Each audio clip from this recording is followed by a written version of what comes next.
লাগাতার অসহযোগ কর্মসূচি ঘোষণা করেছে এনবিআর সংস্কার ঐক্য পরিষদ। জারি করা নতুন অধ্যাদেশ বাতিল সহ 4 দফা দাবি জানান কর্মকর্তা কর্মচারীরা।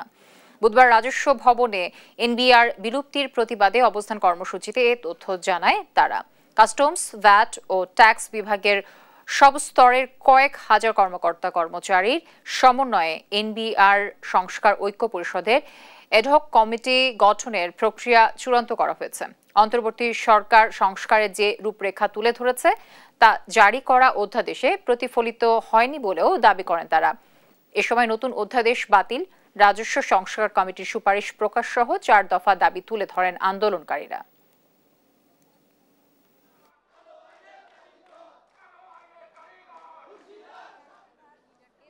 রাজস্ব সংস্কার পরামর্শ কমিটির সদস্যগণ স্পষ্টভাবে বলেন যে তাদের অন্তর্বর্তীকালীন প্রতিবেদনে যেভাবে সংস্কারের রূপরেখা তুলে ধরা হয়েছে তা জারিকৃত অধ্যাদেশে প্রতিফলিত হয়নি।